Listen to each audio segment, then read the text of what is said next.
सबको यही लगता है कि back and development front end development से ज्यादा डिफिकल्ट है, पर क्या सच में ऐसा होता है? वेल, इट डिपेंड्स ऑन आप कौन सा रोड मैप फॉलो कर रहे हो बैक एंड डेवलपमेंट के लिए। Hi, I am Nishita and you are watching Geeks for Geeks, your one stop solution for all coding related problems। और इसमें हम सीखेंगे कि बैक एंड को डेवलप करने का सही तरीका क्या है, क्या रिसोर्सेज फॉलो करने से हमें बेनिफिट होगा और किस तरह से हम इस फील्ड में मास्टरी करके अच्छी जॉब अपॉर्चुनिटीज फेच कर सकते हैं। तो बिना टाइम वेस्ट किए शुरू करते हैं। Step 1, choosing your programming language wisely. Python, JavaScript which is हमारा नोड.जेएस, जावा, गो एंड रस्ट आज के टाइम में सबसे ज्यादा डिमांड में है। पर सवाल ये है कि आपको कौन सी लैंग्वेज चूज करनी चाहिए। मेरी रिकमेंडेशन ये है कि आप अपने गोल के हिसाब से लैंग्वेज चूज करें। पाइथन अगर आप मशीन लर्निंग, डेटा साइंस और एआई के साथ बैकएंड इंटीग्रेट करना चाहते हैं। नोड.जेएस विच इज जावास्क्रिप्ट अगर आप फुल स्टैक डेवलपर बनना चाहते हैं, क्योंकि फ्रंट एंड में भी जावास्क्रिप्ट यूज होती है। जावा अगर आप एंटरप्राइज लेवल एप्लीकेशन बनाना चाहते हैं या लॉन्ग टर्म स्टेबिलिटी चाहते हैं। गो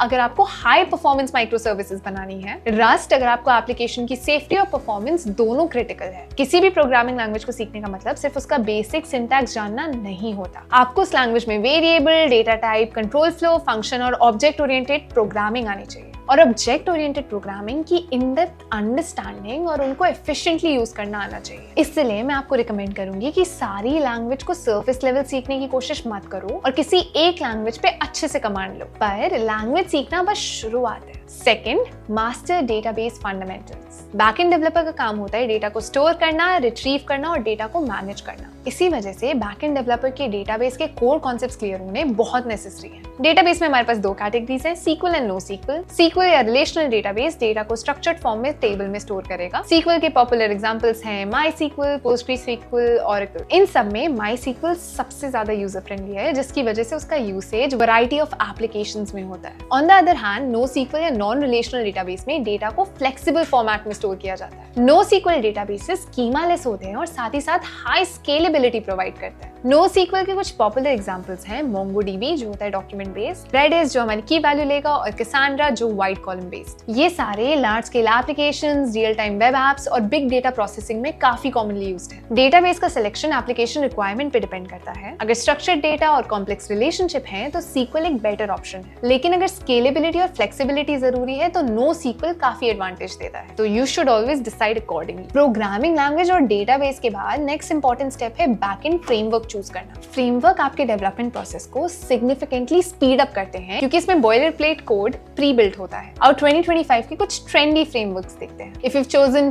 Python as your programming language तो आप Django या Flask यूज कर सकते हैं as your framework. Django batteries included approach follow करता है जो लार्ज स्केल एप्लीकेशंस के लिए परफेक्ट है। ये फ्रेमवर्क आपको प्रॉपर स्ट्रक्चर प्रोवाइड करता है जिसमें ऑथेंटिकेशन, ORM, एडमिन पैनल सब कुछ प्री बिल्ट है। ऑन द अदर हैंड, अगर आप Flask चूज करते हो तो वो आपको खुद ही फंक्शनैलिटी ऐड करने की लिबर्टी देता है। इसी वजह से Flask माइक्रो सर्विसेज और स्मॉल एप्लीकेशंस के लिए काफी आइडियल है। Flask मिनिमम सेटअप के साथ स्टार्ट करता है और डेवलपर्स को सिर्फ वो कंपोनेंट्स ऐड करने देता है जो उन्हें एक्चुअली चाहिए। इस अप्रोच से कोड लाइटवेट रहता है और परफॉर्मेंस बेटर होती है। जावास्क्रिप्ट डेवलपर्स के लिए नोड.जेएस के साथ एक्सप्रेस.जेएस सबसे ज्यादा पॉपुलर ऑप्शन है। ये मिनिमलिस्ट है लेकिन हाईली स्केलेबल। मॉडर्न डेवलपर में नेक्स्ट.जेएस पॉपुलैरिटी गेन कर रहा है क्योंकि ये टाइपस्क्रिप्ट सपोर्ट करता है और एक वेल ऑर्गेनाइज्ड आर्किटेक्चर प्रोवाइड करता है। जावा डेवलपर्स स्प्रिंग बूट यूज करते हैं जो एंटरप्राइज एप्लीकेशंस के लिए एक रोबस्ट सॉल्यूशन होता है, जबकि Kotlin डेवलपर्स के लिए Ktor is the emerging framework. Golang use करने वाले डेवलपर्स Ajin और Echo जैसे अल्ट्रा फास्ट मिनिमलिस्ट फ्रेमवर्क्स और Rust डेवलपर्स के लिए Actix और Rocket Web जैसे पावरफुल फ्रेमवर्क्स अवेलेबल है। मैंने पर्सनली ये ऑब्जर्व किया है कि इंडिया में Node.js और Django की डिमांड सबसे ज्यादा स्टार्टअप्स में है, जबकि एस्टैब्लिश्ड कंपनी स्प्रिंग बूट पे काम करने वाले डेवलपर्स को प्रेफरेंस देती है। प्रो टिप,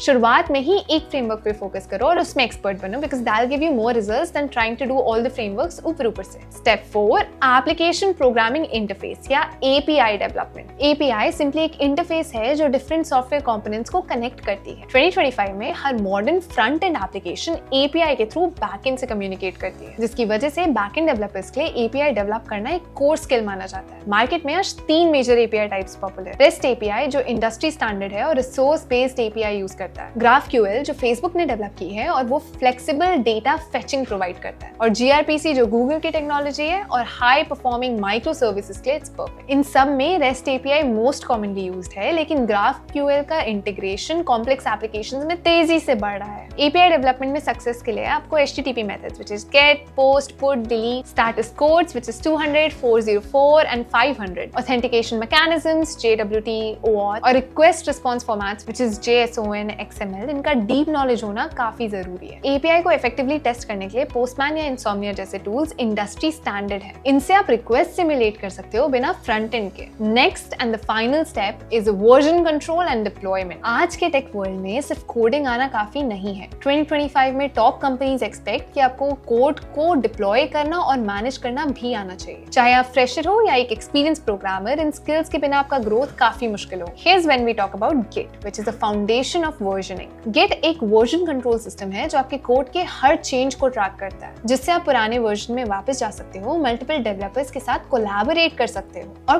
कोड चेंजेस को ऑर्गेनाइज कर सकते हो। बेसिक Git वर्कफ्लो में we have repository creation, which is Git init, Git clone, changes tracking, which is Git status, Git add, Git commit, और team collaboration, which is Git push, Git pull included है। जबकि advance concepts में branches, pull requests, merge conflicts ये सब आते हैं। Then we talk about DevOps, which is आपका tool kit for deployment. DevOps मतलब डेवलपमेंट और ऑपरेशन, मतलब डेवलपमेंट और ऑपरेशंस की टीम को इंटीग्रेट करके आपके डिप्लॉयमेंट को और फास्ट बनाने का तरीका, जिससे आपका Docker containerization, which is work on my machine problem solve करता है। क्लाउड प्लेटफॉर्म जैसे AWS, Azure, GCP for scalable infrastructure, Heroku, Vercel, Netlify for beginners, CI/CD pipeline जैसे GitHub Actions, Jenkins और GitLab CI शामिल है। फ्री टियर अकाउंट्स पर practice करना best है, क्योंकि ये स्किल्स आपकी एम्प्लॉयबिलिटी और सैलरी दोनों को सिग्निफिकेंटली इंक्रीज करेंगी। तो दोस्तों, ये था आपका complete backend development road map for 2025। अगर आप इस रोड मैप को स्टेप बाय स्टेप फॉलो करोगे तो आई कैन गारंटी आप इंडस्ट्री रेडी बैकएंड डेवलपर बन जाओगे। याद रखना, प्रोग्रामिंग लैंग्वेज से शुरू करो, डेटाबेस फंडामेंटल्स को मास्टर करो, बैकएंड फ्रेमवर्क में एक्सपर्टीज डेवलप करो, API डेवलपमेंट सीखो और फाइनली वर्जन कंट्रोल और डिप्लॉयमेंट की स्किल्स एक्वायर करो। ये पूरा प्रोसेस कुछ महीनों में कंप्लीट हो सकता है अगर आप डेडिकेटेड रहो और प्रैक्टिस करो। रोड मैप से रिलेटेड अगर आपको कुछ भी डाउट्स हो तो नीचे कमेंट करो and will try to respond to all of them. Video अच्छी लगी हो तो डू लाइक, अपने 2B डेवलपर्स के साथ शेयर एंड चैनल को सब्सक्राइब करना मत भूलना। मिलते हैं नेक्स्ट वीडियो में, तब तक के लिए कीप कोडिंग, कीप ग्राइंडिंग।